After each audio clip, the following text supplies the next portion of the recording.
Hello everybody, this is Dooku200 here back for another video, and so today it's going to be a little bit of a fun one, I hope. So to commemorate the 5-year anniversary of releasing my Poseidon film Part 1, I decided I was going to watch the full movie with you guys to kind of discuss some things involving the filming process, what happened during it, what did we cut in the actual movie itself, what did we add in versus the '06 movie slash the 1972 movie slash the 2005 miniseries, etc. And just kind of explain ourselves, basically, why we did what we did in this film. And yeah, hopefully it's not too distracting. I'm going to turn the volume down and everything. But yeah, let's go ahead and get started with the movie. So this was filmed, or started filming in 2019. Let me turn that down just a little bit more, because try not to get too loud on it. Yeah, started filming in 2019, and originally the concept of this was planned out by myself and Jaden King 125, and we had this idea of like, oh, what would we do if it's Poseidon 2006, but with actual physics? Because if you guys seen the Poseidon movie, you know it's not the best, etc. So yeah, this is how this movie came along. Opening up here in Boston Harbor. It never states that this is Boston, but this is based off the Boston Harbor. We had Carnival Triumph, or Carnival Conquest, one of the Carnival ships. We had Disney Dream. Then we have the Octavian Eclipse, which is standing in for Poseidon today. And then behind it was the Liberty of the Seas by Super Gator 01. He is our good friend, and yeah, we thought it'd be fun to include a lot of the TSN ships on the movie. And so Jaden, at the time of filming all this, was in the process of finishing Eclipse, and I was in love with Eclipse. The interior on this is gorgeous, etc., etc. And so we were like, it just makes sense to have Eclipse as Poseidon, as a stand-in, because we don't want to make an exact replica of the '06 Poseidon. That's not what we were looking for. We wanted to make a Poseidon movie that made sense and like take inspiration from all different versions, basically. And so, those who know, the characters here are very much inspired by the Robert Ramsey and Jennifer Ramsey from the '06 movie. We also have Christian from the '06 movie, Maggie from the '06 movie, but we also have Akers from 72, and then Elena, who is more in line with, oh, I don't remember what her name was in the 72 film. The kind of like, oh, I don't remember what her name was. Ah, it's gonna kill me. But basically, Elena is supposed to encompass her, the singer in the 72 film. Captain Dantes. Yes, Commander Shinsky. And so, Yes. right here, we're also wanting to get into the officers, etc., kind of explain ourselves. Nani, the singer's name is Nani. Elena is basically encompassing Nani. We didn't use the name Nani because it's not a common modern name. It's very much 70s style, so we just kind of to scrap it and use a more modern name of Elena. So the names actually that are mentioned here with the bridge officers, if you pay attention, there are a lot of names that relate to things I was doing at the time of filming this. So we had, oh, I don't remember what the names were. Oh, goodness.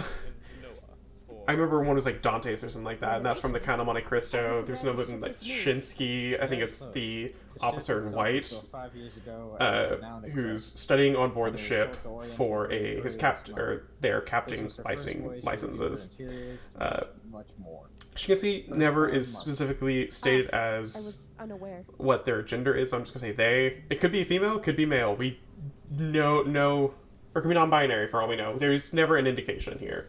We just kind of pick the character because, yeah.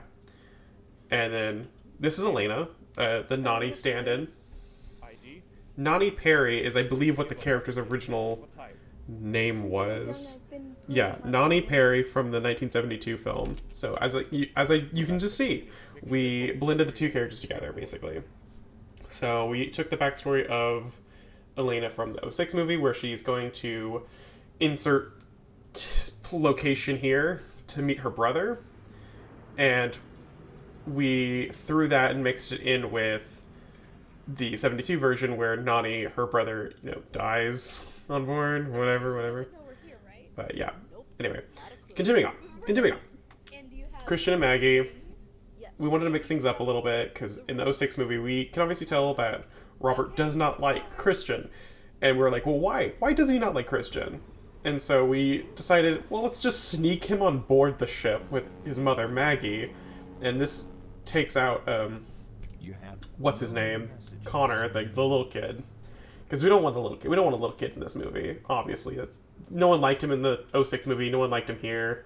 Whatever. And then, of course, we got Nelson, who is just our typical little ray of sunshine. Bless his heart. So depressed. Kind of kept the same storyline as the '06 movie, where, no new messages, his partner has left him, etc. And then this is Lucky Larry. He is in this as well, taking over the kind of more antagonist role along with things, as we'll later see. And this is something I do actually want to remove from the movie. If I could go back and redo it, it would be something I would remove, an action that he does, and I'd swap it with something else. But it is too late, and so we kind of have to deal with the stuff we added to the script. Is this chair taken? As you can see, this is my voice for Christian, because the actor who voiced Christian forgot to do this one line. Tell me, pretty lady, you got a boy. And you can see it comes back. But he forgot to do that one line, and so it just kind of awkwardly there. My mom was told about the trip and wouldn't But stop until we had yeah, we wanted just more exposition between Christian and Jennifer that built up to the eventual proposal. Spoiler alert, he proposes to her. It's not really much of a spoiler, he says it in the first scene he's in, basically. That this is a surprise, etc. Little goofy Minecraft laughing scene. And of course the departure. Now the music for this is supposed to be let me turn it down so I don't get copywritten. The music in this scene specifically is supposed to be a callback to the movie Titania, which is another inspiration in this film, this two-parter film. And Titania was a film done by Pizza Product, I think is what his name was. His nickname was Pizza, and he was part of the Kronos team back in like 2014, 15, 16. And he did a film called Titania, which is basically Poseidon on the Titanic 2. Very good film. I really enjoy it, even to this day. And he used this song for the departure, he used it throughout the film, basically. And I really love it, so I was like, I want to use it too. And this scene that's about to pop up, this is supposed to be a bit of a joke between me and Jaden, because we're like, oh, we're going to have Disney Dream in the port. Let's have it where Eclipse, sailing by, snaps the mooring ropes. And this is right around when Dream collided with a pier. And so we're like, wouldn't it just be really funny if this exact scenario happened in the movie? And so Captain Goofy is at the helm. And to this day, we still quote this line of Captain Goofy's at the helm. And, Disney Dream hits the pier, striking the stern. Just exactly where it was in real life, too. And then Eclipse just sails on like nothing happened. It's really funny to us because we're like, this is so goofy and non-serious, and we just love it so much. And then, of course, this little scene, which I would probably remove if I could redo it, only because I still get comments to this day of asking, why is the Poseidon in the movie sailing beside the 2006 Poseidon? Because they're both going to meet the same fate, they're both named the same thing. And to that I say, I don't know. I wanted a good little joke kind of between everything, because it's Poseidon meeting Poseidon, passing the torch kind of thing. But I'm also just like, thinking about it canonically, it makes no sense. Because it's like, are these two both about to sink on the same day type thing? No idea. We'll have you guys decide that. This is a backstory to Nelson now. Nelson's partner, as I said, has left him at the pier. So Nelson is doing the trip alone in the largest suite on the ship, the Octavian suite. It is massive, has a grand piano, has an office. I think it's 2 bedrooms, mass-sized living room, big balcony with a private hot tub, and he's forced to be in there alone. And this is kind of a character that I wanted to kind of delve into because it's not a self-insert character, but like I wanted to make him more relatable to audiences who could relate to his situation.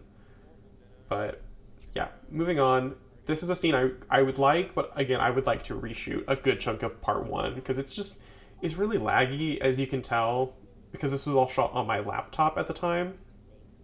Since then, I've gotten an actual gaming PC, so things are a lot smoother. Probably can't tell that, but things are a lot smoother than it used to be. And so yeah, I would just really enjoy to redo a good chunk of this, as well as I now have a friend who animates ships and etc. And I feel like he would love to do this. But now we're kind of down to the aft lounge, and a little callback to 1972. I convinced my friend Phoenix, who voices Elena in this movie, I said, hey, would you sing this random song from the 1970s? Because it'd be just a goofy little callback. And so the scene here is almost pulled directly from 1972.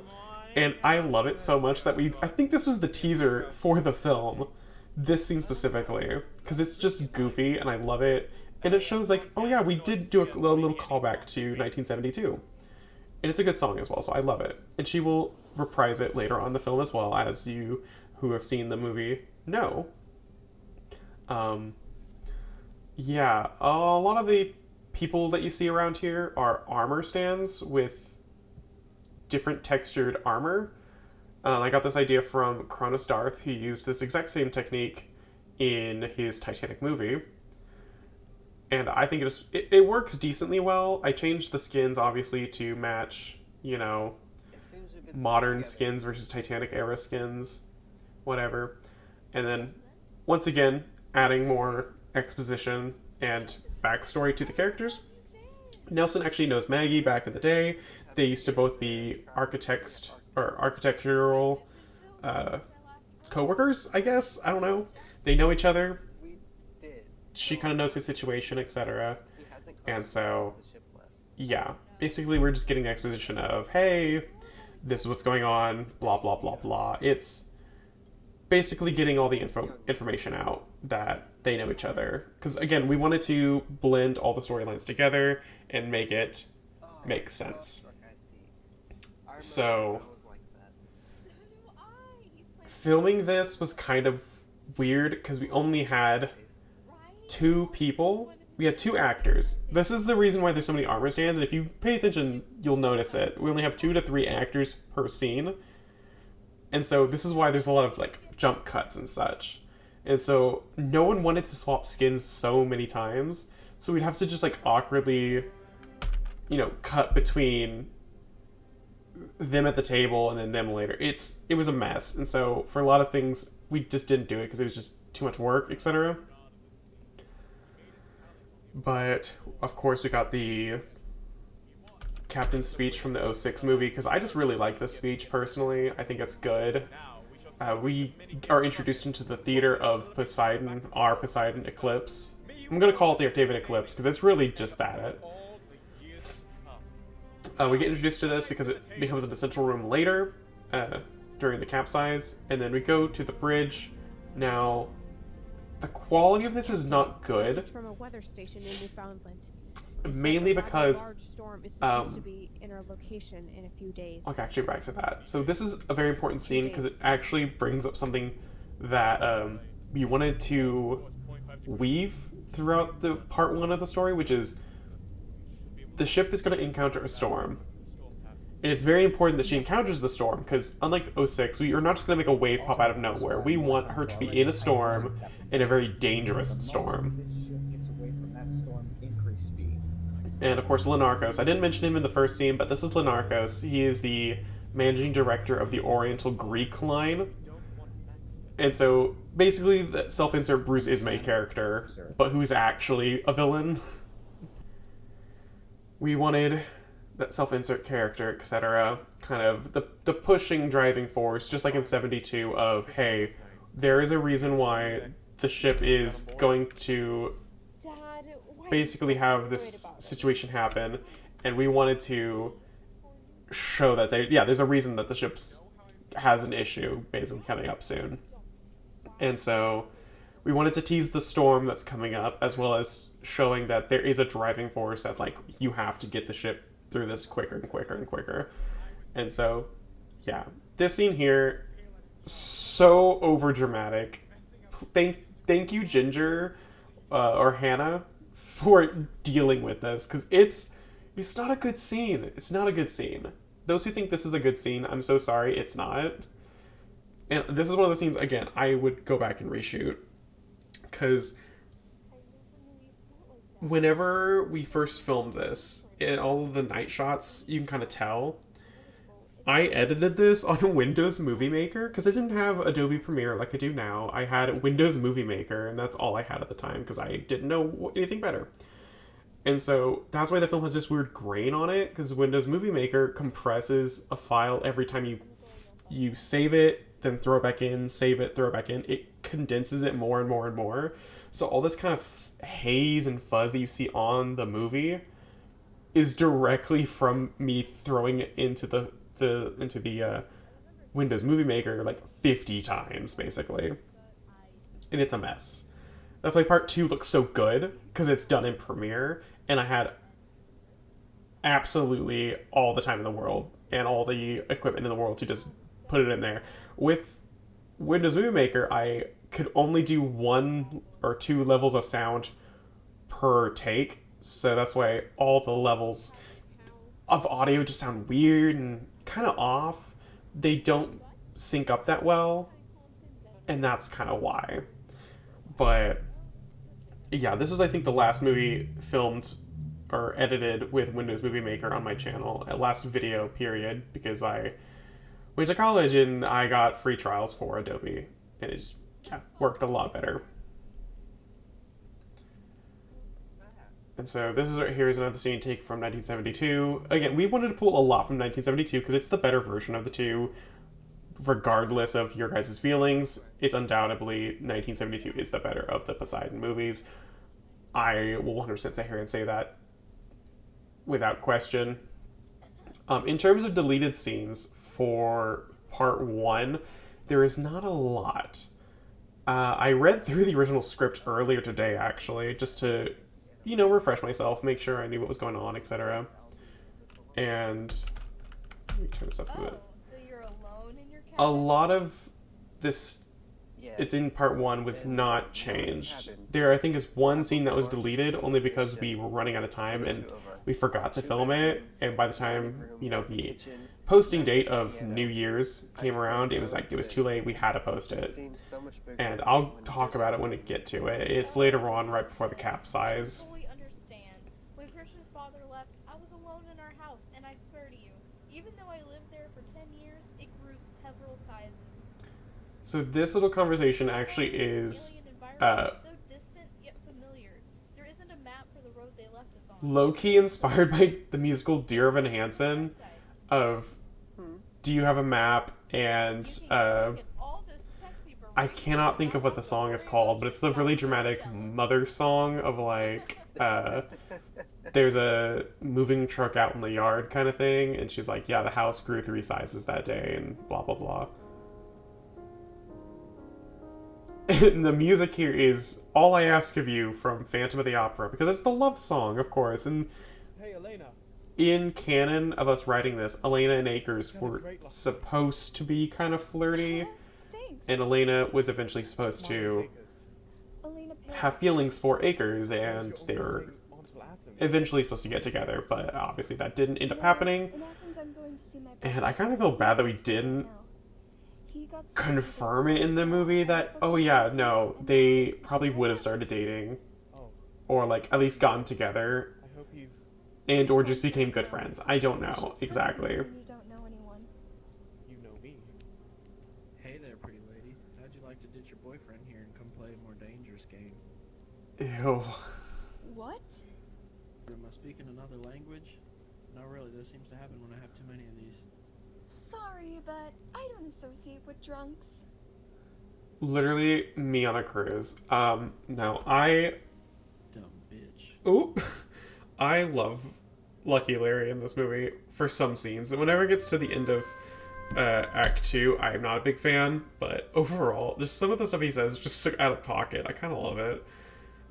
This scene obviously is supposed to replicate the '06 opening. It's kind of just random. I feel if I got to reshoot the film, I would just remove this scene as a whole. Because it's just not that good. It's kind of pointless to the plot. It doesn't need to exist. And I really debated actually snubbing it from the final cut. Because one, also, the music originally was the '06 opening. And they YouTube copyright that. Like, very quick, very ASAP. They got rid of that. And so they're like, either you remove the song or the movie does not get to be posted. And I said, okay, I will remove the song. So instead we got this kind of American march. And yeah, I think it still works pretty well. Again, the shot's kind of pointless. It's literally just a callback to the '06 movie. And even then, it's not a good recreation of that sequence. But it does give you a good wraparound of the Octavian eclipse. That's a lot of open deck up there. I did never realize. Jade, if you're watching this, that's a lot of open deck up there on your ship. Yes, I will also call him out on that so much. But yeah, no, like I said, I just love the look of the eclipse, and I think you guys can probably tell why. Just looking at some of the exterior on it, it just looks like a massive yacht. Like, it's so streamlined, etc. And overall just looks good. That was a really bad cut. Ooh. And then, of course, this exact scene pulled from 2006. For right from the opening. Because this is, I think, where we started off. I said, I want to keep this scene because it's so stupid. And I kind of love it. This is where the whole us finding out the backstory of Christian, Jin, and Robert came about. Was took the scene and I said, how did they get here? And so this is how it all happened. Please stop calling me sir. I really feel old when you do that. And the music here is, oh god, Jin, I thought we had an agreement. Vienna Rosa, We're just I think is what it's called, People sit. and it's sung by Anna Technically, you're Anna still under my roof, and Anna I don't feel Putstu. comfortable with I don't know you how to being pronounce it all- correctly. Everyone refers to them as Anna, and I love her version of this song. So I was like, I want to add it. If we want to do it, This was a joke I said every time this scene happened. It's so goofy and I love it. Jin, I'm just saying. no. I'm over your patience. There's a lot of rooms on this boat, and Christian just whispers, "Ship," and then just the slow, angry turn. It's so good. Hey, is she like this with you? Again, this is another thing that Alex, the guy who voices Christian, just forgot to record the and so I had to step in to record it. But yeah. Commander Shinsky, how much longer till we reach that storm? About 12 hours, sir. Alright. If we go full speed, we should be able to avoid it altogether. And also catch up on that lost hour. That is a possibility, sir. Alright, full speed then. So this is a key scene here. And as you can see, I forgot to hit Wouldn't it also F1, be so wise to oh lower well. the aft stabilizers to decrease drag on the ship? In the event of the storm hitting us, that could throw off her balance even more. As the representative or Oriental Greek line, I demand you to fold in the stabilizers to make the ship go faster. Mr. Lanarkos, your representation at this moment is completely void. The first and foremost thing is the safety of my passengers. Captain, I'm sure I don't have to remind you of my legal right to have you relieved of command. 3 other officers on board carry full master's papers. Now, fold in the stabilizers and order full ahead. So this is a sequence that's very important to the later plot of the movie. So, as we stated, the stabilizers are folded in, which, when a storm happens, makes the ship rock more. And going full speed with all 6 engines, there's going to be some issues, and the forward 3 engines actually have a blackout happen, which knocks all the power out on the ship. And this audio here you're hearing Storm in a matter of hours. is actually pulled directly from the Costa Concordia incident from 2012. We had the bridge footage, or the audio, and so I decided to use a bit of it. Because, it was the audio used whenever the Costa Concordia had a blackout, and I was like, it just makes The sense. emergency system shut them all down. We're going to transfer the power from engine 2 to engines 1 and 3. Should be fully up and running in an hour and a half. Thank you. So yeah, this is, like I said, very important Now because I'm lost. This is a disaster. it stops the ship even more. So it's going to be in the line of the storm, basically coming up. And with the stabilizer still folded in, it makes it even more dangerous. This scene is one of those I am not a big fan of. Execution is just not the best. And again, if I had to redo it, I would. Because it just doesn't look right.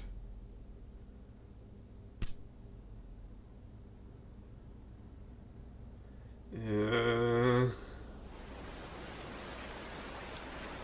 here's the storm.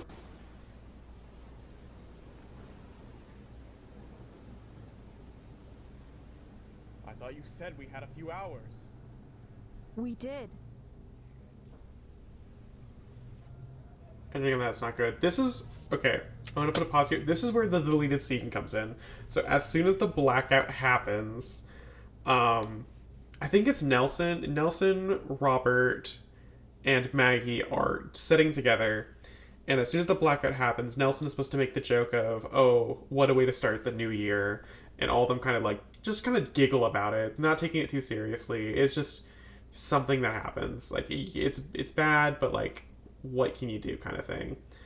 And we just cut it, and I kind of wish we didn't cut it, because it makes more sense for it to be in the movie, being fully honest. And then this scene did not turn out well, because at first we cut it, and I had to edit back in to pace everything correctly. Sorry, and pad out the storm itself. And so this is supposed to be a scene where a lot of the waiters and acres are supposed to be entertaining the passengers during the blackout, basically calming them, being like, everything's okay, stay in your seats. As you can see, no one's in their seat because this is a scene from a different sequence. This is actually during the New Year's celebration is when this is supposed to be taking place, this scene specifically, and I had to just copy paste it kind of thing. So if you look closely at Hannah over here, and I think this is another member of TSN, they're just punching towards the statue, counting down, ha ha ha, whatever. If I could redo the sequence, I 100% would, because it looks bad, honest and truly. I hate this sequence. But it's supposed to be a lot of the waiters, staff, and acres entertaining the passengers to keep calm during the blackout situation. And yeah, as you can see, they're punching. There's even another one over there. There we go. Engines are back online. Power is now restored to the Eclipse / Poseidon. Overall, good vibes all around. So she can finally resume her course while she's already in the rain, in the storm. But as we know, it's too late. Full speed. Yes, sir. Yes, sir. Finally.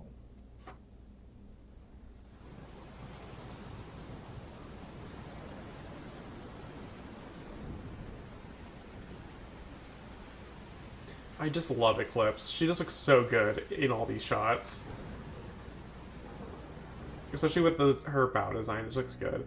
The music here, this is during 2019, so this was during my Rebecca the Musical phase. For those who know, you know. For those who find the other channel that has Rebecca the Musical, you know. I had to include it somewhere in this That's movie. Nelson, back when I was in architect. The old days. He was my boss. Ah. As more exposition, of course. Look at the time. The show's And about to then start. Jennifer and all them are going to separate from the group, basically. Meet you both later. Because we're reaching the end of Act 1, we have to separate the group. So Jennifer and Christian are going to go off on do their thing in the theater. Maggie, Robert, and Nelson are going to stay in the dining room. And these are very key locations as well, because being with Jaden, I was like, hey, what is the most logical positions for all these people to be in for if the ship flips upside down, like, they're not going to die. And the best, most logical thing was they're in the dining room, the other group's in the theater, because the theater is its own closed-off zone. Dining room will have these large windows that will eventually cave in, but for the time being, they can be sheltered because the little outdoor deck out here behind Nelson, this is a lanai lifeboat. So the lanai's up here, this is the lifeboat deck. The lanai, in theory, slams down onto the lifeboat deck here and shelters these windows for the time being. It will not last. $1,000 bottle of wine. And then eventually shatters the glass, of course. And also, Jane couldn't pronounce the word carpe diem, so he said carp diem, carp diem. He lied. Apparently the one who missed the boat in Boston was... Oh, we do have an actual mention of Boston. Okay, cool. I don't think anybody ever mentioned where the ship left from, and I felt really stupid when that happened because I never put the sign of "This is Boston Harbor." So I'm glad somebody said it in the movie at least that the ship left from Boston. Lots and lots of wine. Another good quote from 2006. We pulled all the good quotes from that movie, as you can see. And then, of course, we have to do Chicago, He Had It Coming. I'm turning that down because we'll get copywritten. We love Chicago. We love the cell block tango. We had to bring it into the movie. Like, it was non-questionable. It had to appear, at least somewhere. And, of course, we have Christian with the little box for the ring. And I used a recording from the cell block tango from an actual Broadway version that had a little static coming from the mic, just to make it feel real. Like, yes, this is a situation going on a cruise. I guess you could say we broke up because of artistic differences. He saw himself as alive, and of course, we cut back to this sequence here.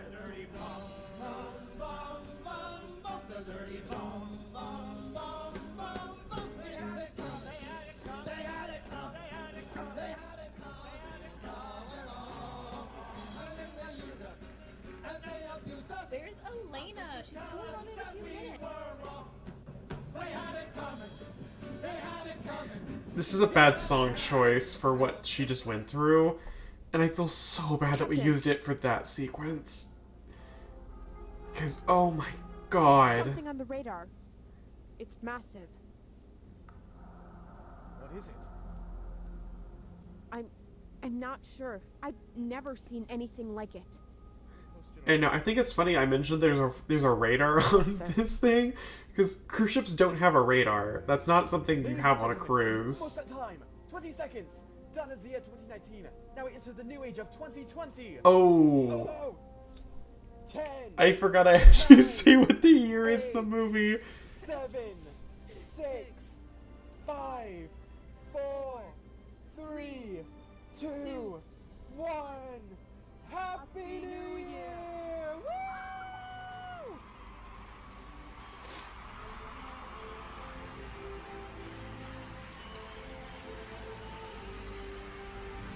Yes. Very dramatic, very over the top. As you can see, this is the scene from earlier. That one we just saw. Yeah, the earlier one was darkened, etc. But as you saw, it's the exact same thing. I think in terms of the New Year's celebration, it gets the point across, I think. And then you got the proposal, and Nelson throwing his cell phone off the side of the ship, like 2006. But that object is getting closer. We should be able to see it off. The radar is still just so goofy. It's not something that actually is gonna be there on a real cruise. And I just think it's really funny that she has one, because it doesn't exist. And of course, the audio from 2006 appears again. Now, engines full astern.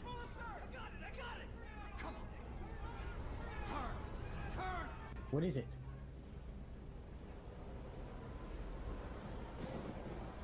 I forgot what this whole capsize sequence looked like, so I'm about to be really shocked, because those of you who've seen my recent Poseidon capsize sequence with like the green screen techniques and like actual film progress with it, it's the better version of any one I've done so far. So it's gonna be probably very difficult to watch this, because this is very much pictures that I zoomed in or try to replicate a shot with still non-moving models.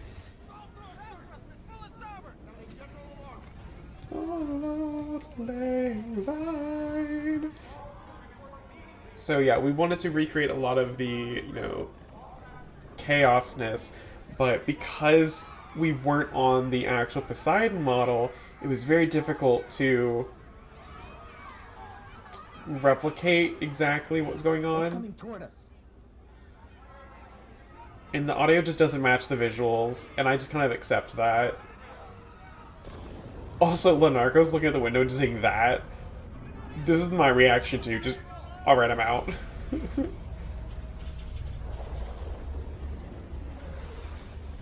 So, of course, Eclipse will now be capsized. This scene here was shot...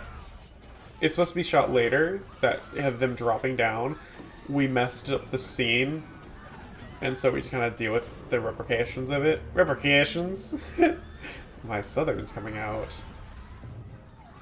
Yeah, as I said, audio does not match the visuals. I am going to apologize for that in advance. It's just kind of what happens. Again, didn't hit F1 for this kitchen shot. This was, I think, the last thing we ever filmed on part 1, was that kitchen shot, because we forgot about it originally. And yeah, of course, people falling. Very iconic for Poseidon. People falling off railings, etc. Originally, I wanted someone to fall into the chandelier in the dining room, because it's like a weird squiggle chandelier. And in part 2, you actually see the man in the chandelier. And like I said, if I would redo the movie, I would 100% use the updated shot of that. This is not the sequence. We originally blew up the bridge on camera, but I forgot to hit record. Or no, I hit record, but the whole thing lagged and glitched, so the actual explosion just wasn't captured. This sequence here was so weird to film, because we had a line of armor stand. Oh my god! Okay, we do have someone hit the thing. This is from my original Capsize video right there.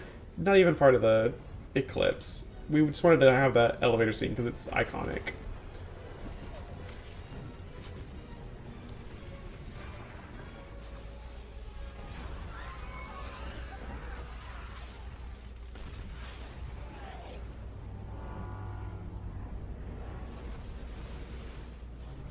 And then this is not even Eclipse. This is the 06 Poseidon from my original Capsize video. If you know, you know. And then this is the same bridge from that Capsize video. It's not Eclipse's bridge, but the officer uniforms are the same. They are the same outfit.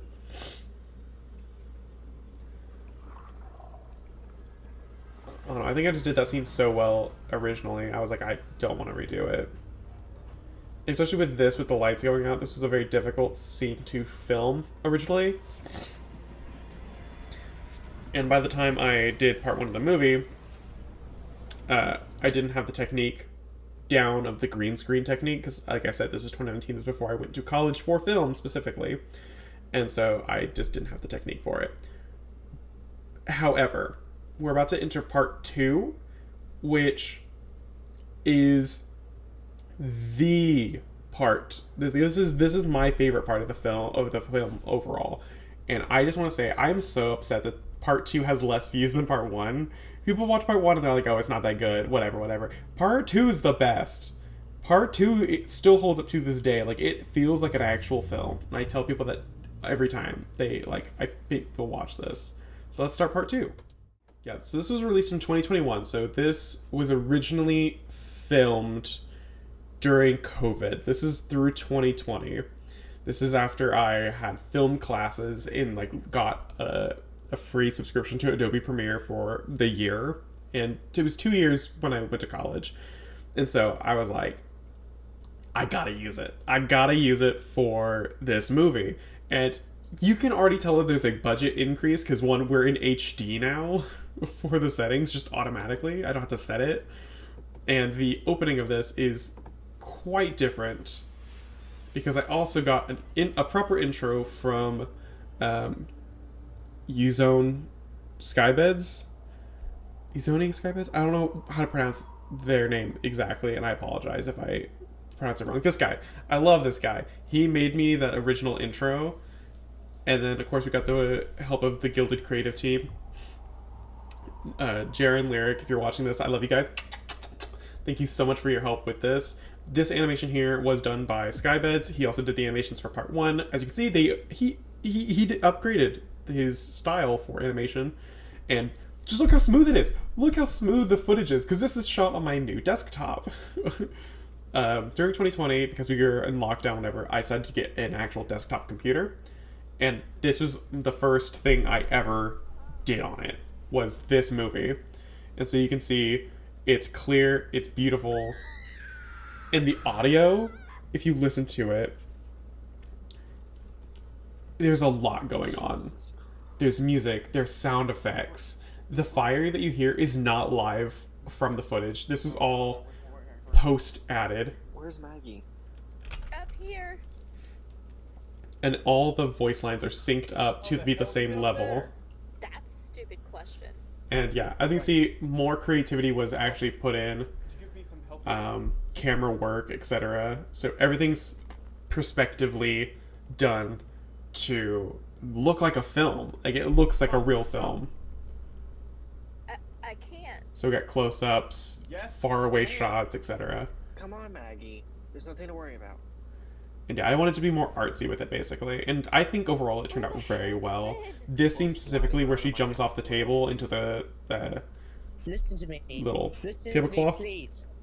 Please. Wonderful. Stay where you are. Oh, this is Evan speaking. He plays the purser, and he does an excellent job. Could shut me down as well. Yep, that's God alright. Meow. Really flirting at a time like this? Hold on. Me too, Nelson. Me too. I love him. Robert, don't you think it'd be a better idea to go up? What do you mean? So if you pay attention, You would have to come the like from the bottom, arms that you see, down the top. because at this point we had 2 actors only. This is an armor stand on the left, and then we have Ramsey, who is an actual person. And then when they flip, you'll see the black arm Hold up. of Robert. Up there. We're not it's not doing it again, but Robert's black arm is actually an armor stand. I'd do anything to make sure he and Jennifer are safe. Right. Yeah, armor stand Yes. instead of an actual person. I'm coming. And then there it is, right there. The illusion in this part 2, it works so much better. And yeah, I kind of just vibe with it. Also, this little trek upwards with the camera, I think this looks so good. It's so smooth versus the original. May I I have love your it. attention, please? May I have your attention, please? That's the way out. That's our only chance. Don't listen to him. We must stay here till help arrives. Help from where? From the captain? He's dead. Everybody above us before the ship turned over is dead. Because now they're underwater. Under us. That's not true. That is true, you pompous ass. There's nobody alive. I love Evan so much. He did such a good job with some of the lines. Entertainment decks. Nobody's going to help us except for ourselves. It's up to And yeah, this is a full model, like in water, upside down, together. in a tank. So if you look through the windows, it's all black because it's in a They all need completely not to go. black tank outside. There's black concrete, whatever. My daughter is in the The way it's so smooth, though, I can't get around that because, like I said, it's a full size model upside down, and I'm surprised it's not more laggy than it is. You know nothing about this ship. A little audio bit from 1972 popped in there. Love it. I want to appeal to you all one last time. You don't know what you're saying. I know this much. The sea will keep pouring in. We'll keep settling deeper and deeper. God, it's just so much more well shot than they put in part 1. It's crazy. We might make it. This is the difference that going to film college does. This is a semester of film college that does this difference. It's crazy. Yeah. We will close the emergency doors when you leave. There's the doors. And now, like I said, the theater plays a dramatic part here. Absolute chaos and pandemonium. Kristen! Kristen! My God, are you? And like I said, the budget got increased versus the first part. Okay, I'm gonna go try and find some help. Help! Help! Help me, please! My boyfriend is trapped. Can you please help me? Yeah, sure. And now, what's about to happen above them is so weird. And I don't think it turned out that well, but the music is just selling it for me. I love this music. This is the original 2006 music. I gotta turn it down. I love it. It fits the chaos so well. Water pours down, hits all the electrics, and everyone's dead. Everyone just vanishes. This is what happens when you die on board. You just vanish. Oh my God. And yeah, there's just now dead bodies everywhere. What happened? Nothing. Don't worry. Could you watch him? I need to go find some help. Sure. Should be safe, yeah? Only dead people. Another iconic quote from 2006, of course. And now, more artsy shots here of them entering the galley.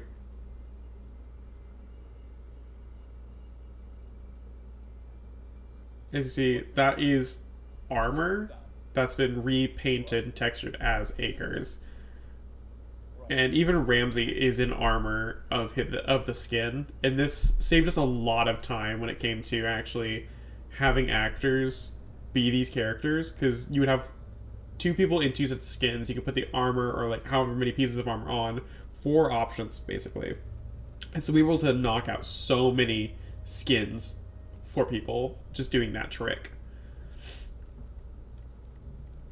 Thankfully, this is the one scene that we had 3 people in, and it sells so well.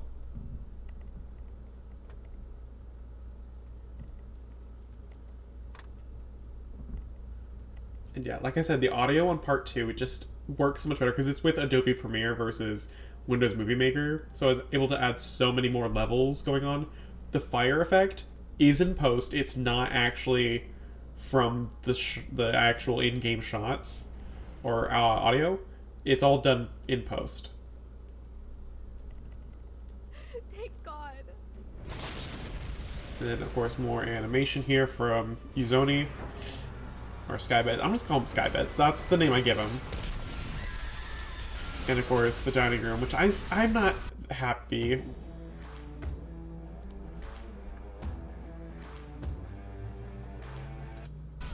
I'm not happy with how the dining room implosion really happened, but I will accept it for what it is. All of those people.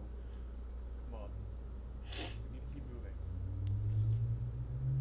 I think the rest of it still holds up to this day, but with the dining room implosion happening this early, this is the reason why we wanted it to happen early, is because we needed the water to start chasing them, like ASAP, and we knew the glass in the dining room, physically, would not hold that long. So having the glass implode that quick just made sense.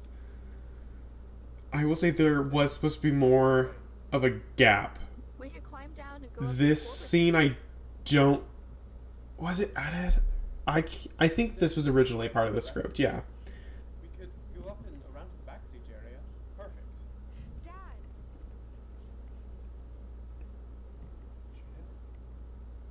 should we go? Where should we go? Maybe they should come to Hannah, anywhere. never stop being you. I love this. I love the acting. It's so good. They could possibly meet us on Broadway, sir. Broadway? Forgive me, sir. Broadway is what the crew calls the lower corridor that connects the lower... upper fourth. How far away is that? Only a few decks up, sir. Maybe, 2 or 3 at the most. That seems like a safe bet. Robert, did you see Christian? Is he okay?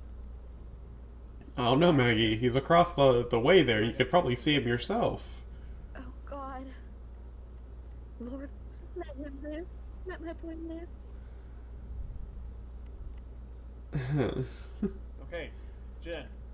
This is also just one of those scenes that it just worked so well. Broadway? I think in terms of actual filming, it was a lot of We'll try to meet back and you forth. I guys think their shot was done first, so Jin and all of them were done first, and then whenever it came to the Robert and all of them, that group, it was very much just like a stand here, talk, fly over here, stand here, talk, blah blah blah. And it was just back and forth. And that's why all the scenes kept moving, or all the shots with people kept moving around. But yeah, and of course we got Lucky Larry down here in the water. Better get out of there. It's gonna be cold probably because they're in the Atlantic. And then we got to show off the atrium once more. From that was originally in part 1. It's now upside down. I wish I could have shown the staircase that's upside down because it is the look of the staircase upside down is really crazy looking, and I kind of dig it. But Where are we yeah. going exactly? Acres? Well, the easiest way to the engine room access would be to climb through the funnel uptake. Now, Funnel uptake? climbing the funnel uptake makes no sense, but There should be a ladder which leads... it's so dramatic we had to add it from the 72 film. Then we can... Makes no sense. And of course you have to have that vent sequence from 2006. And so we decided to combine them. So you climb through the vent into the funnel uptake. And now this is not something that exists on a cruise ship. However, we just had to include something for it. Because you have to get in None of us there. appear to be a man who's able to hold his own character, but truly, I'm terrified. Yet when I look at you, you seem so calm. How do you do it? So this is a goofy little scene in my opinion. Because it's Nelson low-key hitting on Akers the entire movie. Or the entire Act 2 of the movie, the intro bit. Because Nelson has like a little crush on him. Jennifer. A little crush on the guy. I saw her. She's beautiful as everything. And then he learns that Akers is straight, of course, and wants to date Elena, wants to be with Elena. What's that? There's a family in Athens. That's where the ship's heading after Southampton. And of course, there's the exposition for Elena, which I did not include. I don't fully believe in Act 1, but here we are. Sneak aboard with a fake passport as entertainment. And I think I'm in love with her. Love is a dangerous thing. It'll get to you in the end. See, the talk of love with Nelson is just not a good idea.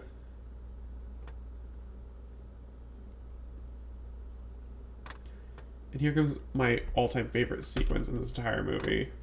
Nope, not this one. I thought I was going to hop into the uptake, but I guess not. This is Lucky Larry. The voice actor for Larry did change between the movies. So this is my college friend Jacob Hall, who was slightly a voice actor at the time. I don't know what he is What would you just now. call me? Never mind. So we yeah. need to get out of here. The ship's sinking and there's already a handful of places to get out. You're telling me you have a plan of how to get out of this hellhole? It's my plan now. Okay, come on. I'll show you the right way out. As the owner of this ship, I know the best way out that won't even get us wet. Well, I like Thank you, the Lenarkos. sound of that. I hate him so Lead the much. way, Mr. Chihuahua. So, I'm gonna pause this. So the nickname that Larry gives him of Mr. Chihuahua is actually just from the script, because I couldn't showcase that in-game. In the script, Lenarkos appears, and he's shaking like a leaf. Like, he is... Because he was on the bridge when the wave hit. Like, imagine him being in the cruise staircase heading this way. and then everything just turns upside down and starts flooding on him. Yeah, I'd be shaking like a freaking leaf as well. Oh my goodness. And so yeah, Larry calls him Mr. Chihuahua because he's shaking so bad.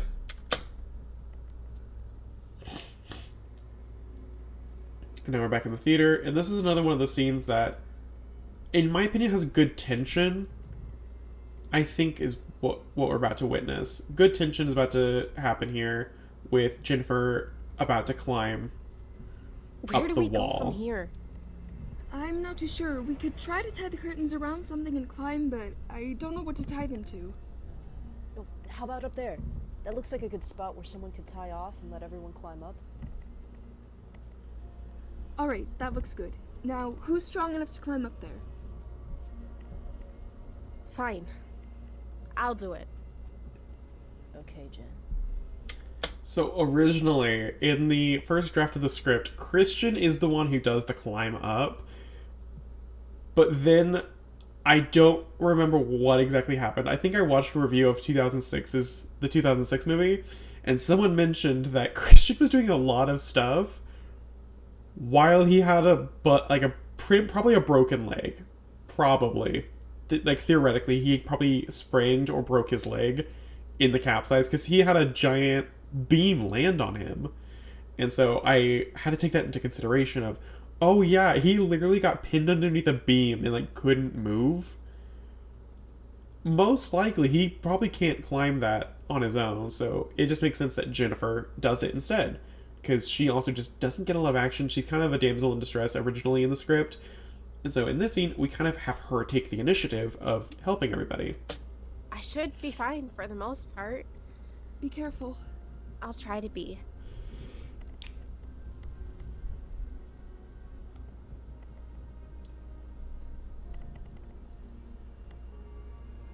And then, nice jump cut.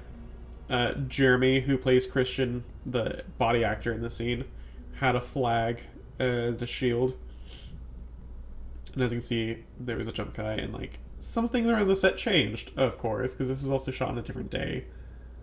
But no, she climbs the wall with this curtain, and the effect doesn't really work too well, but I think, that part should have been edited out, the whole like, camera moving, and then it's supposed to go right there. All right. That's the one Now thing for I'd you probably guys. cut in the whole movie. That's the one scene.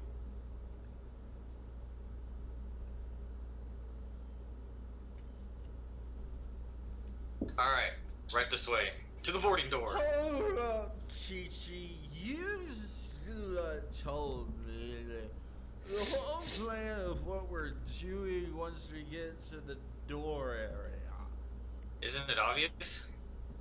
Probably, but the 5 liquors I drank earlier makes it a little hard for me to understand Thimple. Man, only five liquors? God, you can tell this was written when I didn't. This was written when I didn't know anything about alcohol, because I was not of age when I wrote this to drink, and so I didn't ever drink alcohol, of course. So I didn't know what I was writing. So 5 drinks knocked this guy silly. That's hilarious, honest and truly. But also I can't say anything because I'm very much a lightweight, so I would be this drunk after 5 drinks. Depending on how heavy the drink was. And of course, Larry gets aggressive here. To hell with you. Yeah, that's right. Run! Run, you little wuss. I'll get ya. I'll get ya.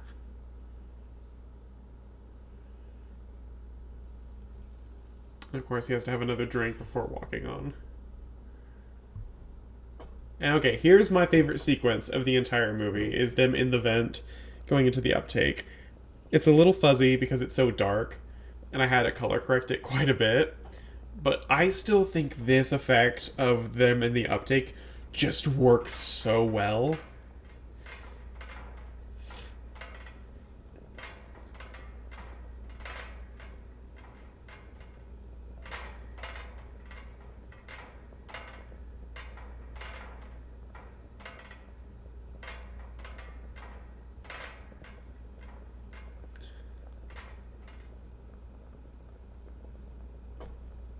Like, just look at this. It's so... I don't know. That was a bad little jump cut, fade cut there, but I'll still take it for what it is.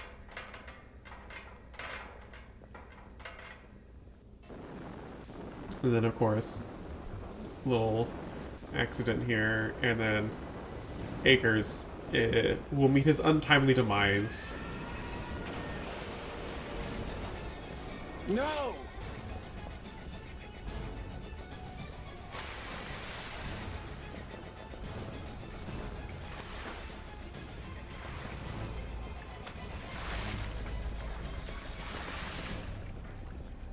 So yeah, Akers sadly perishes. Oh no. Originally, I didn't want him to perish this early. I think I wanted him to die in the funnel uptake, but I think I wanted him to have more scenes originally. Where's Akers? Because he's a lovable character, honest and truly. I think I really like Akers in this version. He's our little bean. He's our little guy. I was too late and he fell. He hit his head against one of the walls. I tried to save him. I tried. I tried to save everyone. I said I would save everyone. And by God, I'm gonna do it! So there is a jump cut there for those who didn't catch it. So originally, what was supposed to happen was they hear a noise down the little banner hallway there, and it's another group. Just like the 1972 version, they find another group which is led by Commander Shinsky, you know, the guy in the white uniformed officer on the bridge. He escaped. He made it down to the entertainment decks and started gathering a group of survivors. And they are going to go towards the bow. Now, our group is going to find the engine room, etc., and go out through that way. The back, the stern, by the propellers, because it's the thinnest part of the hull, whatever. So they actually beat this group, and they're like, hey, you should come with us, Robert, Maggie, Nelson. You should come with us.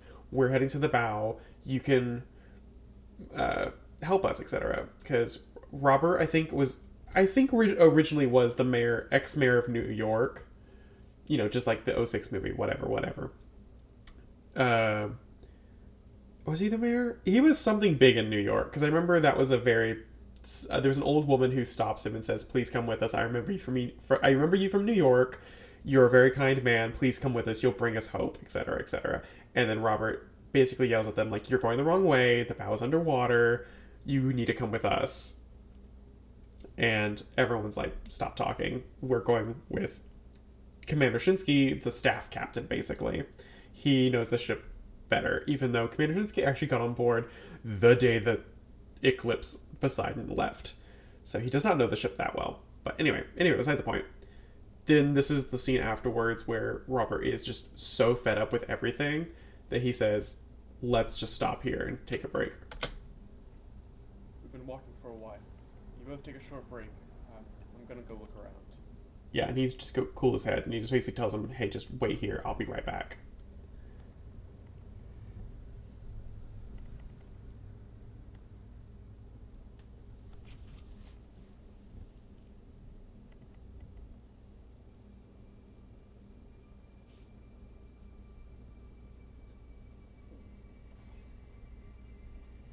Did you hear that? Yeah, I think someone's inside the casino. Do you guys think they might need help, though? It wouldn't hurt to find out. So this shot of me in third person as Jennifer was... It's kind of a need to do whenever we were filming, because, like I said, there's only 2 actors, and there's a scene here with 3 people, and so it was difficult, so I decided I was just going to play Jennifer walking into the casino and then use an armor stand that had the skin already on it as armor, etc. Now, the thing that was just revealed that I had to lower the volume because of YouTube, whatever, being weird now. Actually, it's fully understandable. I get why they would unmonetize this video for having the dialogue that is said. So, it is revealed that Lucky Larry R-worded Elena right before the ship capsized. And so, again, something I would fully cut from the original movie, if possible. But, yeah, Jennifer finds out, and she's like, "You're not a good person. I hate you so much." And he gets mad. Like we just witnessed, he's a mad drunk. And Christian knocks him onto these lights, and he gets electrocuted. I will say, in the original draft of the script, his death is a lot more funny. If I remember rightly, he falls, or he gets hit by Christian onto the light structure, and he just kind of just starts, getting electrocuted, whatever, and then his man parts explode. So he is supposed to be just showered in this blood, basically. And we realized filming, because we wrote that and we're like, this is genius, this is gold. And we actually got into filming, we're like, how do we show that? And the answer is we couldn't. There's no logical way we could have actually filmed that sequence in this game. And so this is the best alternative option of just him normally getting electrocuted.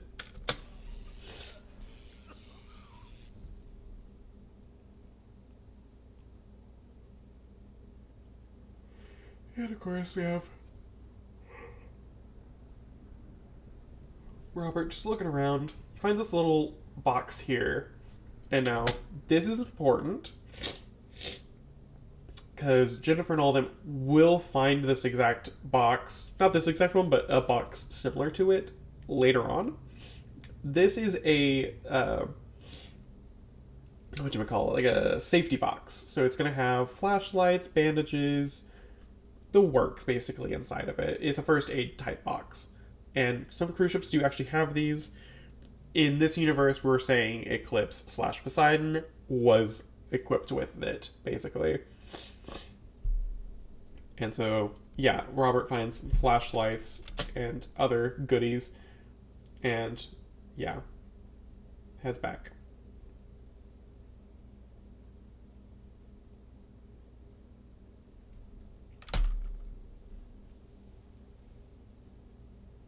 Elena, where should we go now? I'm not sure. We could try to go down the cargo bay, but it doesn't look too pleasant. All right, lead the way.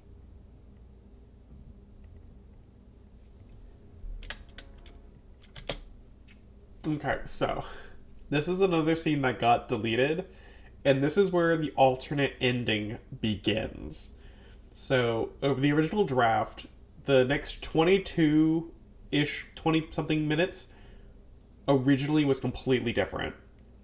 So this sequence is one of those that was completely swapped out. Originally, as Jennifer, Christian, and Elena are discussing what to do next, they hear a noise down the hallway, and they turn the corner to see Lenarkos at the boarding door trying to open it. And they tell him, "No, don't do that." And it's too late. He opens it. Water starts just pouring in from outside. It's, dirt to dirt. It's what would have happened if Lenarkos opens a boarding door while the ship is upside down. The water level is right at that door. Dirt to dirt.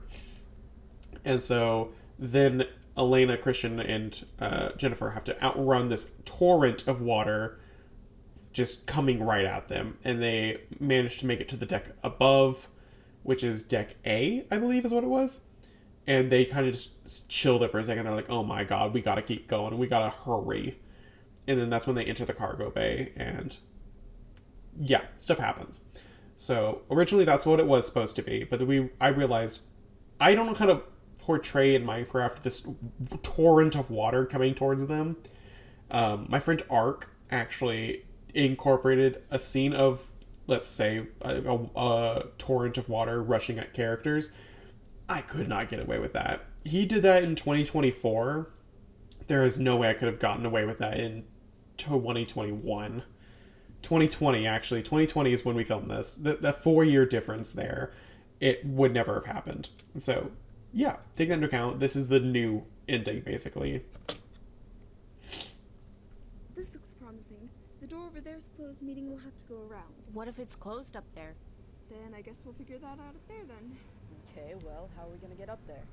My leg still isn't in the best shape, and I don't think I can climb that. Oh, we could stack the And that's a boxes good up little and climb quote it of, back. hey, I'm still not 100%. Chris, stay here. We need to We're gonna go get some boxes. find and another come way back. to climb up, because I can't do I'll it go right left, now. You go right.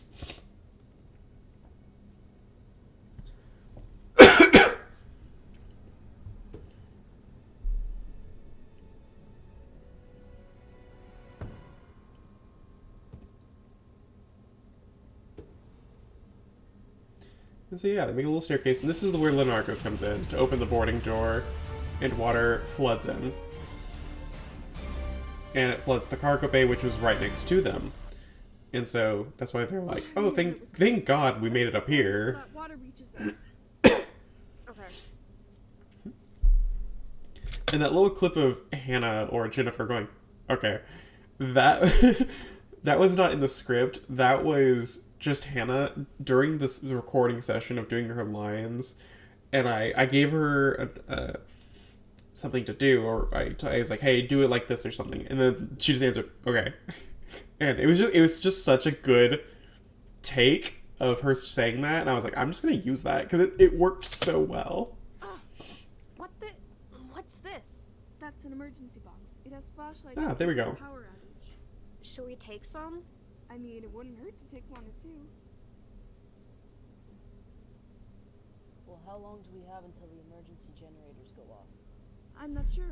So this is very important, and it's also a really funny gag that I had to write in the script because it's the cheesy comedic timing that you just expect from a movie, and I had to incorporate it. But me and Jaden were discussing of the ship is upside down, and now she has the emergency generators on, so there are lights that we have witnessed, etc. How long would those lights last? Because obviously they would not last that long. Unlike the 06 Poseidon movie and the 72 movie kind of showing us, oh, like the lights are going to stay on the whole time. No, they wouldn't. Absolutely not. As we saw with Costa Concordia, those lights go out after a while. Of course, Costa Concordia only capsized so much, and as soon as the gas in the generators ran out, the generator went out. And this is also could be seen on, I think it was the Viking Sky. She was in some rough weather. The oil in the engines couldn't reach where they needed to go, and so the engine kept stalling and breaking down, and basically the engine stopped working. And so we took all these ideas of the ship is upside down, the oil that could be fed is fed. At some point in this, the oil just can't reach the generators anymore. And this is where this timing basically comes in. I think I remember hearing someone during the outage earlier say that the generators could last up to 6 hours. How long has it been since we flipped? I'm not sure. My watch stopped.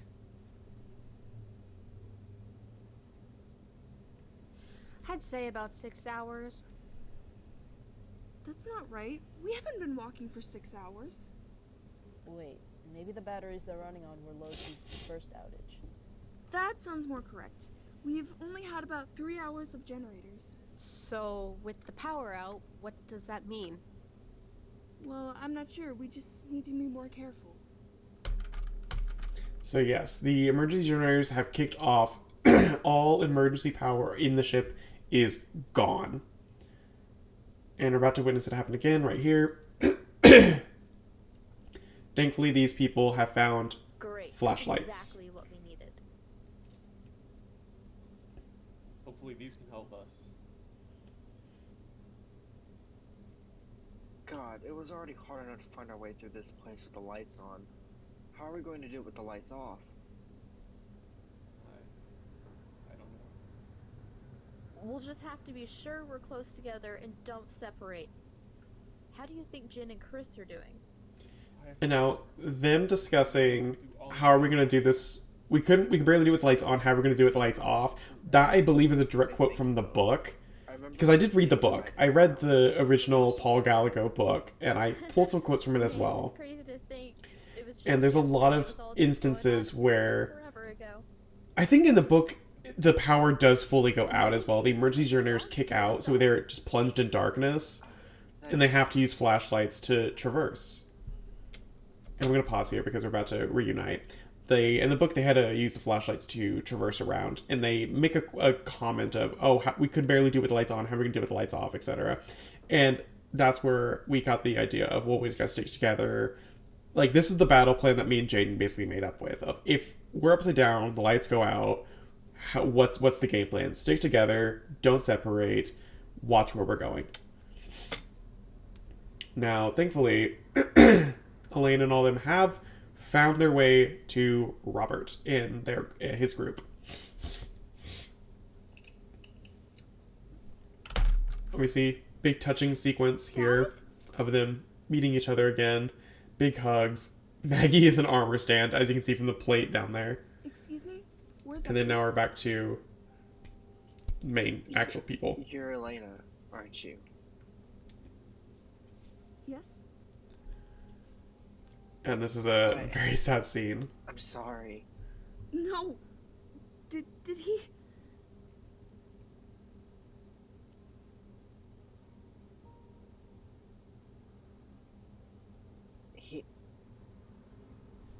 He told me that he loved you. He also said he very much loved your music. That sounds Very like sad him. scene. Of course he liked it.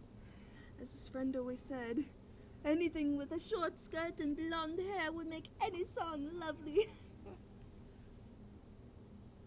He didn't deserve to die. He was such a good person. He was. The acting from Phoenix is just 10 out of 10. I love it here. And then, of course, we're showing the water slowly fill the spaces that were once dry. Where do we go? And yeah, basically we're showing the water slowly taking it over. Do you know where the engine access is? Sorry, no, I worked in entertainment, but I'd imagine it shouldn't be too far away. Alright, let's look around a bit. Shout if anyone sees anything that looks like the entrance. I know, I think it's really funny. We literally said as a rule, don't split up, etc. And here everyone is splitting up.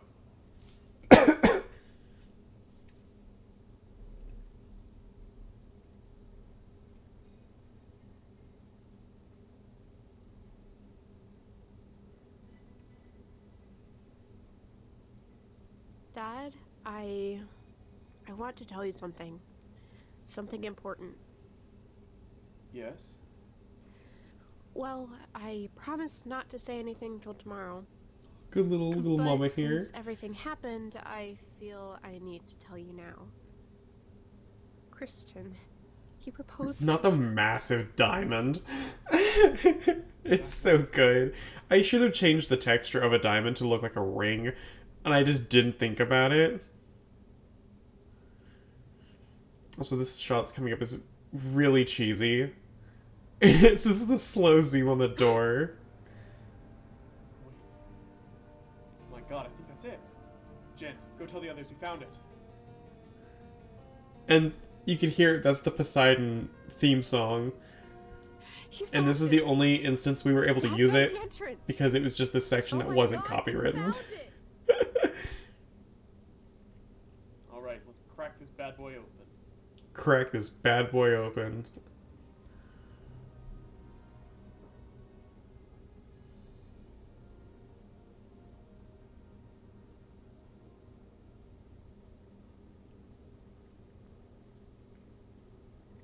Oh my god, look at those. We better hurry. Those aren't meant to be hung like that. They could come crashing down at any moment. Come on, guys. Which is over here, true. stairs up. Stay close to the road. Engines are not Walk meant to away. be suspended upside down like that. Okay, and now, for those who were not aware, the engine set here is not Eclipse. For those who downloaded Eclipse, it's kind of obvious. These are not the engines for Eclipse. These are the original engines that Jaden built for his third Queen Mary 2, I believe. And they were just so well built, I was like, we have to use these. And so everything we're about to see engine room-wise is Queen Mary 2. So just have that in the back of your mind for those who are ship nerds. You're about to witness a lot of QM2 appear in this movie. We're home free. Not yet. Look, the watertight door's closed. We'll have to find a way around. And I Can't we just need to open do the it? show and tell rule of she says the door is closed. I need to show that the door is What did we do closed. I just didn't. Well, one of the engines is gone, so we could swim into the other compartment. So this is something that actually was supposed to be shown in the capsize sequence of an engine breaking from its bed and just crashing through the uptake casing. Is that safe? And this is what causes the opening that we will eventually see. All right. Let's Is go the down. engine I'll basically swim across ripping first. through the See bulkhead. how far it is to go. And that's a QM2 engine right there. This is also my favorite scene in the entire movie. The dive sequence here. And so there is actually some cut dialogue from Robert when he looks at Maggie. He's supposed to say, if anything happens, make sure that Jennifer is safe. And then he looks back and jumps in. And then that was just cut because the actress who plays Maggie just wasn't able to record that line last minute. Because it had been a year since I spoke to her, and she had recorded all the lines originally. And so it was just too late. I was like, oh, whatever. We'll just deal with what we have. But look at the coloring! I think how we did this was we changed the biome to a swamp. So the water turned from the blue texture would be typically associated with water to this green, yellow, gross looking texture. And it just works so well for just dirty, oil-filled Right. water. It's right down there. I'm not sure what the hole was, but it's there. It's not too far either. Just hold your breath and swim as fast as you can. Close to the wall when you go down. It'll make it easier. Again, my favorite sequence here. If I was not embarrassed that this is a Minecraft movie, this would be on my film reel. Because I love how this looks. Like, the sequence of them swimming through is just so good. So we climb that. Yes. Yep. Is everybody ready?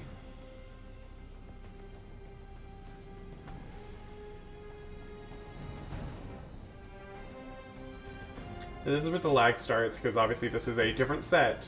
A lot more is going on. And again, using Premiere is so good, because I was able to add the squeak of the catwalks, like the weight on them. Fuck.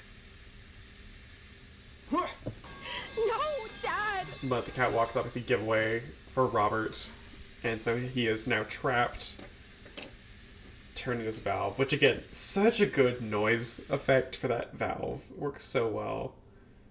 Whoa. Look what I've gotten myself into now. Robert, stay still. We'll find a way to get to you. No, I don't think there's a way out of this one. Don't say that. We'll get you. This is what you wanted from me, eh? To get rid of me like this before everyone. So, if I could, I would have put his hands above his head, but it just was not possible Talking about in vanilla Minecraft. This was all shot vanilla, by the way. This is shot on a server, like vanilla, didn't have any mods added on with it.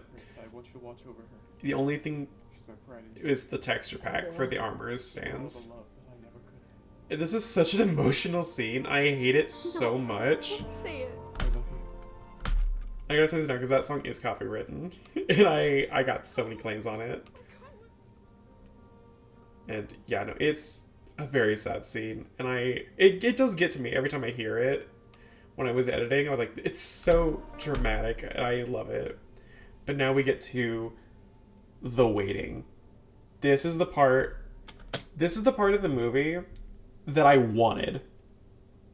After reading the book, after rewatching 1972, after just doing a lot of research on Poseidon and such, this is the scene that made me rewrite the entire ending, was them just waiting. Because in the book, they wait for a while. It does not happen quick. They do not leave the ship, like, right off the bat. They wait. And it's that waiting, that tension, that just really works so well for this movie.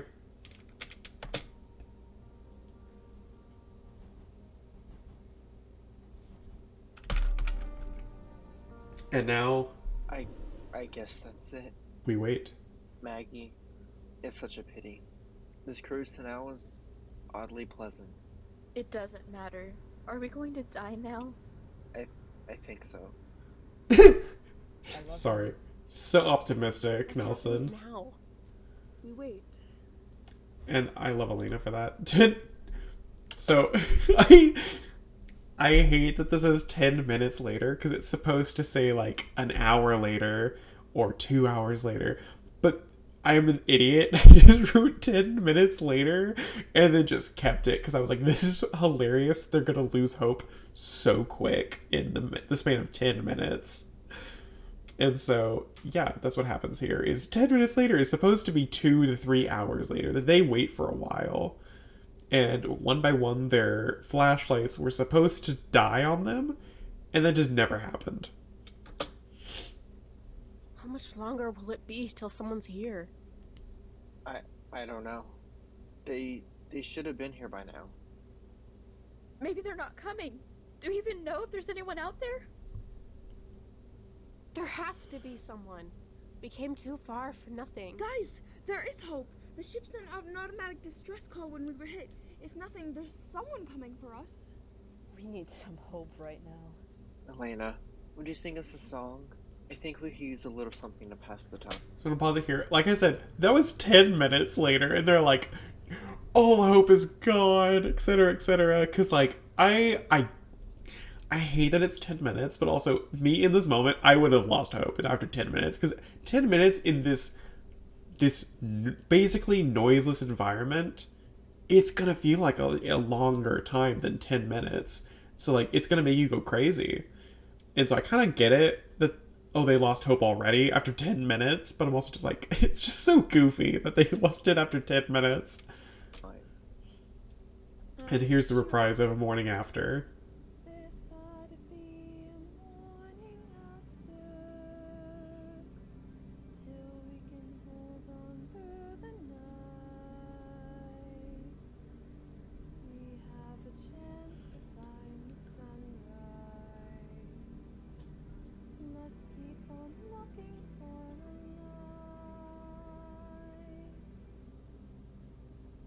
Here we go, 1 hour later. Is there anybody down there? This is Commander Thorpe of the U.S. Air Sea Rescue Destroyer Monroe. I'm using an electronic amplifier. So I think Commander Thorpe was the name of the Navy guy in the book. Oh my god, they found us! Yes, we're down here. We hear you. How many of you are there? 5, 2 men and 3 women, but we're dying. There's no air anymore. Can you get us out? Yes, just be patient. We can't cut you out just yet. We would burn up the rest of your oxygen. We're gonna get you air first, then we'll cut you out. They're getting a drill that we use on submarines. Just don't panic. You probably have more air than you think you have. Just don't move, don't talk unnecessarily, and take slow half breaths. So this dialogue from Commander Thorpe is directly from the book. Like, this is word for word what happens in the book. Basically because whenever I wrote this, I was like, I don't know what the Navy diver is, or the Navy man is supposed to say to them. Like, what would you say to them? I don't have the training of what to do in this circumstance, and so I just had no idea. And so rereading the book, I was like, I'm just gonna take the word for word quote from this guy, because it makes more sense than me just making something up, of course. And so, yeah, this is word for word from the book. Oh my god! And then, of course, Elena now has her heart condition coming back from part 1. Oh my god! Oh my god! Oh my god! She's having a heart attack! And so this comes out of nowhere. As we can kind of tell, it comes out of nowhere in the story right here. It was hinted in part 1. And you also have to remember, Maggie just said, we're losing air in here. Like, the air is going thin, etc. Like, we're losing air. And so Elena, who has a heart condition, begins to panic. And whenever you panic, you have to hyperventilate, etc. And she just can't get enough air in because, as we said, the air is thinning in the room that they're in. Like, it's getting harder for everyone to breathe. But Elena specifically, who already has trouble breathing, it's getting worse for her. All right, And so she you're begins here. to Air. There's have no air. a Get that drill. She can't breathe. heart attack. They're almost here. Hang on, Elena. They're right there. Just keep her quiet. Loosen her clothing. We'll get to her shortly.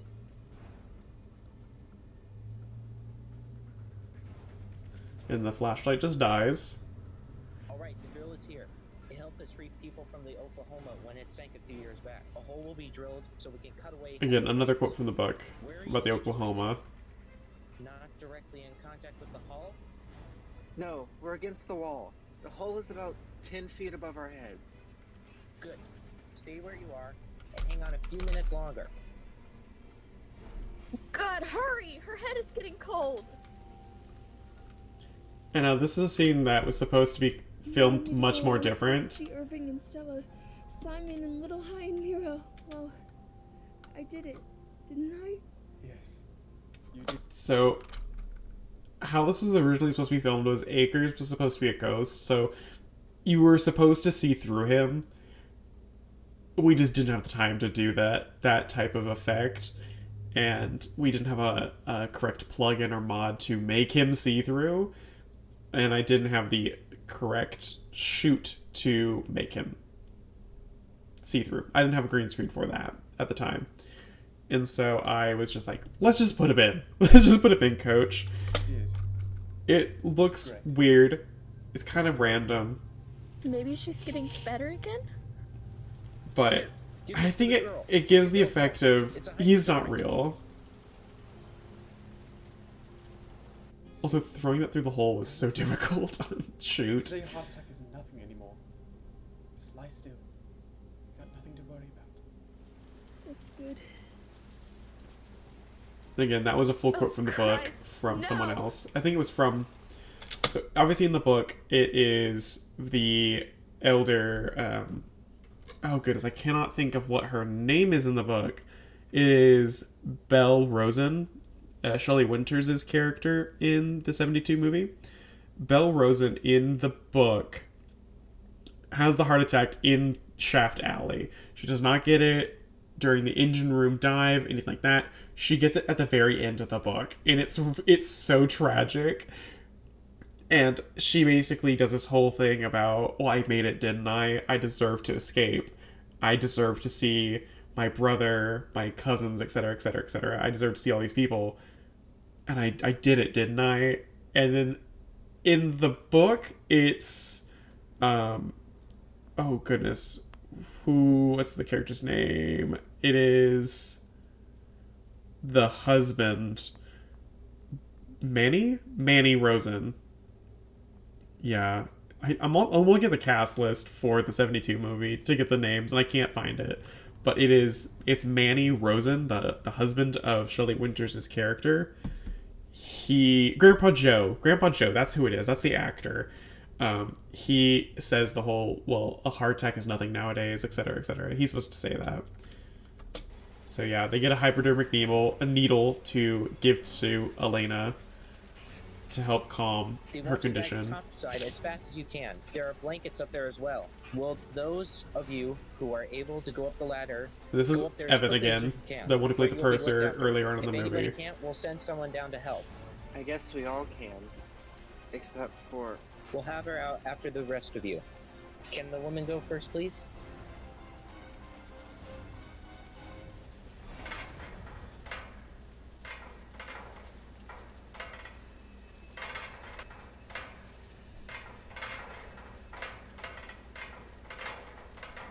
Also, a great shot here. I love it. And then, obviously, we got the Carnival Legend, which was just finished at the time of filming this. Like, right there to help out. And then the actual Navy diver going to Elena. I love this shot, this sequence here. The music is great. Sound effects are great. I'm just so proud of this.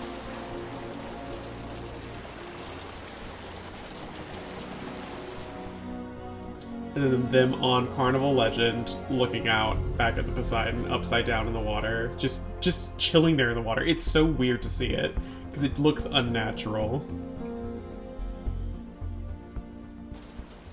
And of course we fade to this.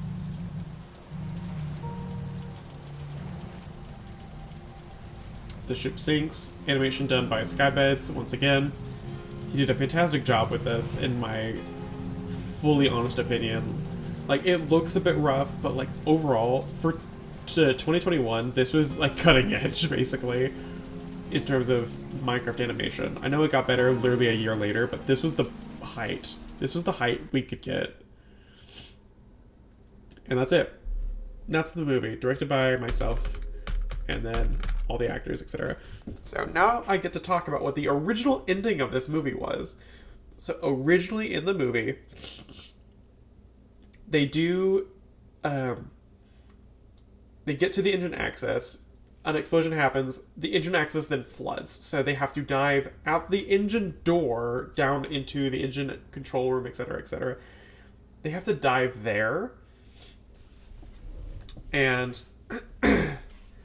they dive there, and Robert says he's going to tie off a line so everyone else can just pull the line to get through, etc., etc.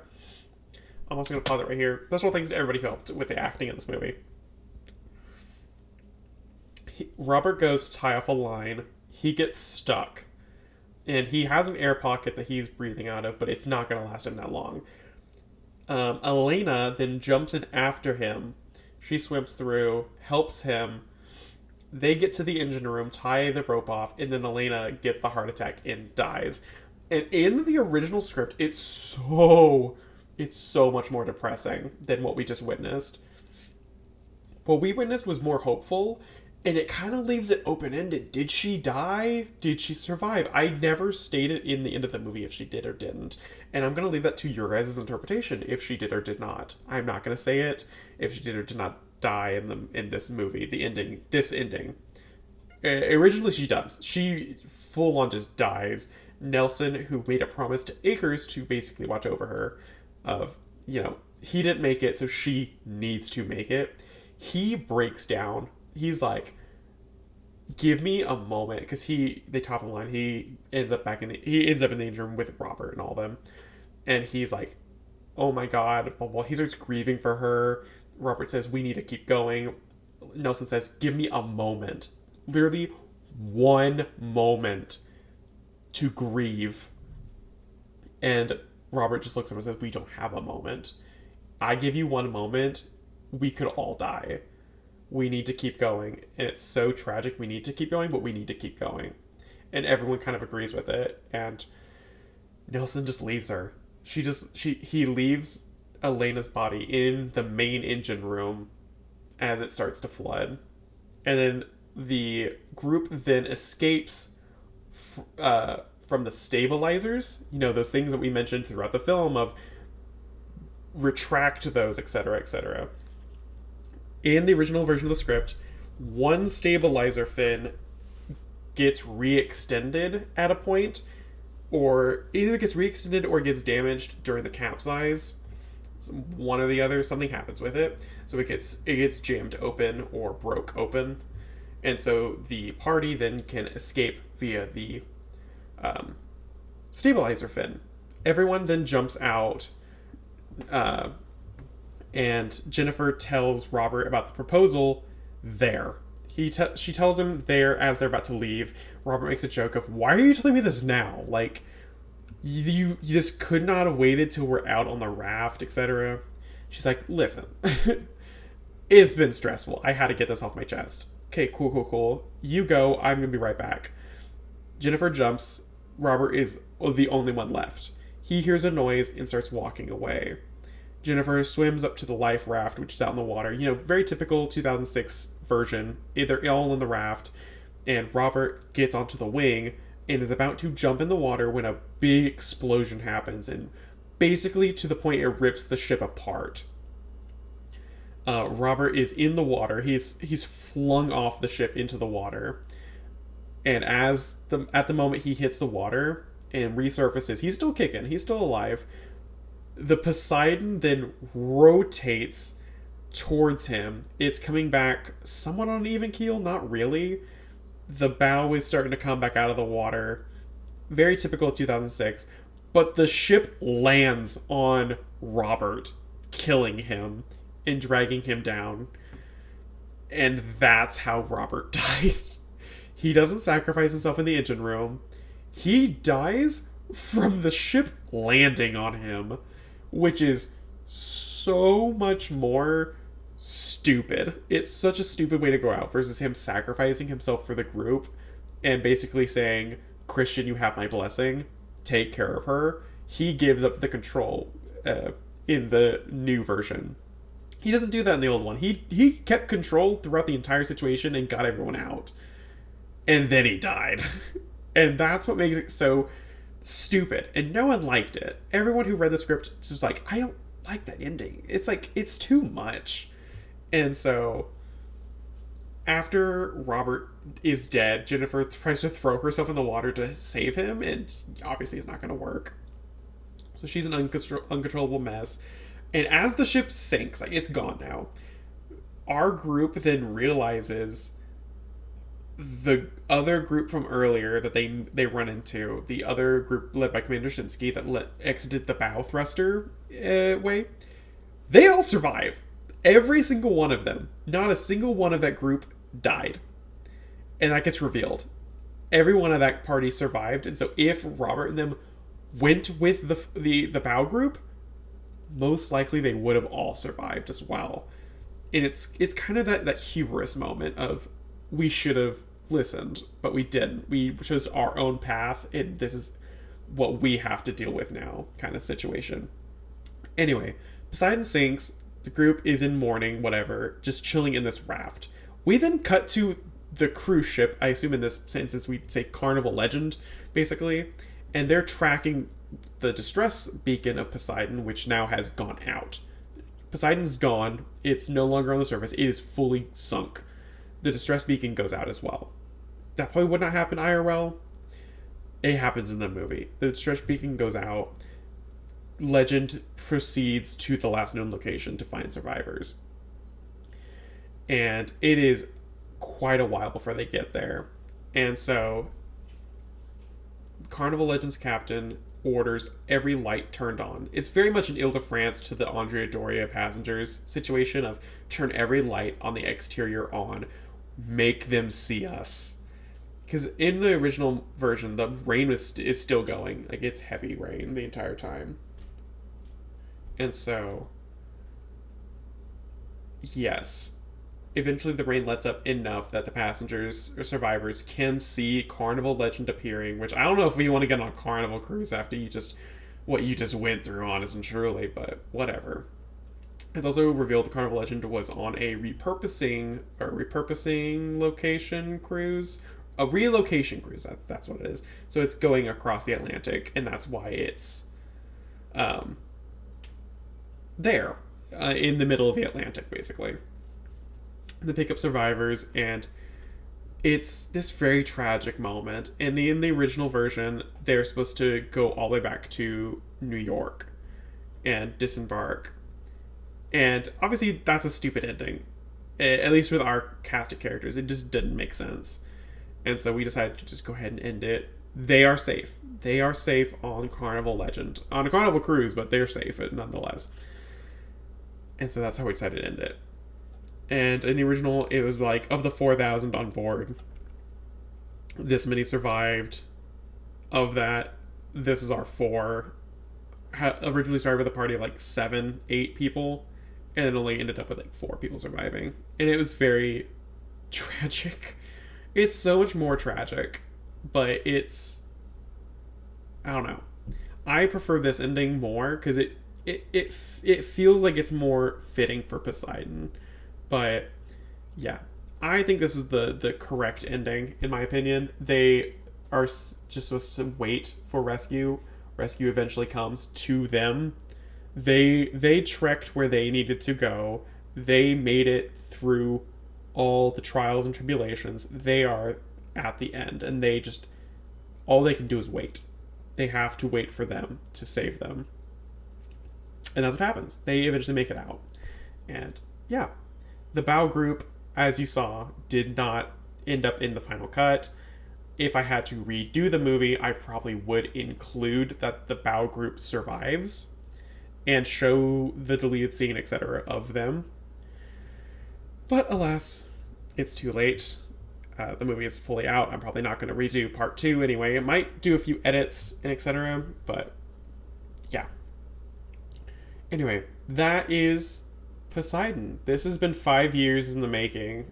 Part 1 anyway. Part 1 was 5 years ago. Part 2 is 4 years ago.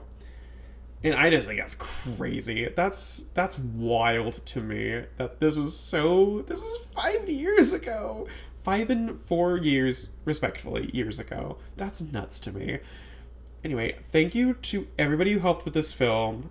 Thank you to, let me reverse back up here. Thank you to, let's see, Me, Myself, and I for directing, writing, and producing this entire movie.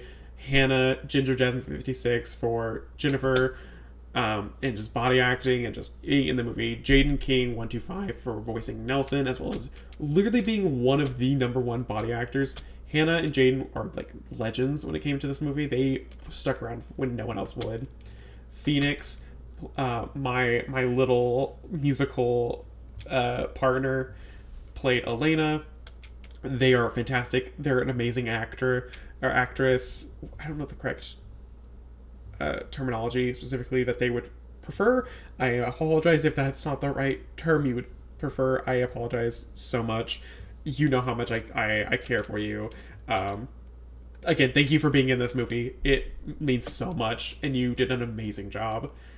Sirius, who played Christian, and then Emily, who played Maggie, as well as Watts myself. We're not going to praise myself. Jacob Sings played Lucky Larry, as well as Pan American also played Lucky Larry. Captain Carter, or Eric, played Lenarcos. And special thanks to, I'm just going to say Skybeds. I don't know how to pronounce that first section of this. Skybeds, if you're watching this, thank you so much for animations throughout both movies, as well as the intros for part 2, respectively, and part 1 as well. Simply, you are a phenomenal animator, and to this day, your work just is so good. I know you're no longer on YouTube, but if you ever find this, I just want to know, you're great. You're a fantastic person.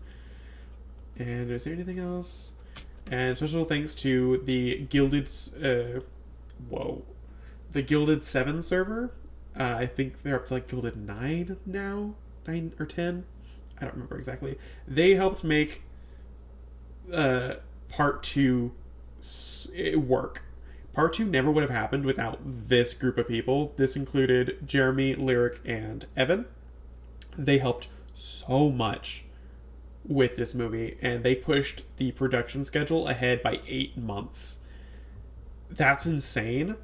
And I know you 3 are watching this, and I just want to say thank you so much. You 3 are amazing. Lyric, Jeremy, Evan, I love you guys so much. You guys are amazing. I love you. Okay. And then what else? What's after this? I don't remember the credits exactly. And special thanks to all those who helped with body acting. Your work was very much appreciated and helped the end product majorly. This goes to everybody on TSN and across the board who helped film. I don't know exactly... Oh, here we go. Extra body actors and helpers. We have Drackle 555, which is Jeremy, Ever the Kid DS. I don't know how to pronounce Lyric's name here. Nale Windove. I hope I pronounced that right. They are amazing. Love you, Lyric. Imshaft123. I don't remember what their name is. I'm so sorry. Milad. Yes. Also helped out a lot. Pan American. Dubio Jet. Loseret. Super Gator 01. Ethan Tin Cool Kid. J-Dubs. I don't remember who you are. You do you. I don't remember who you are, but you do you. And then, of course, Beth Ann the Cat. We love Beth Ann the Cat in this channel. And, yeah. Thank you to everybody who helped out. Thanks for watching. And please like, comment, and subscribe. And that'll be doing it for my ending little spiel here for the commentary. I hope you guys learned something. I hope you guys have enjoyed me discussing the deleted scenes of this movie, and overall discussing, you know, how it happened, etc., why we did what we did, etc., etc. I think overall it's one of my favorite films that I've ever done. Definitely part 1 needs a reshoot, but I don't know. That's a lot of work. But overall, I'm happy with the end result, and I hope you guys also enjoyed the end result. Please make sure to watch part 1, part 2, respectively, when you guys have the chance. Part 2, once again, the best of the two. You don't even have to watch part 1 to understand part 2. You can just dive right into it. You kind of just get the gist, being fully honest. But yeah, hope you guys enjoyed the video. Once again, like I said, like it says on the screen, like, comment, and subscribe. And you know what, guys? I'll see you in the next video. Thank you. Bye-bye.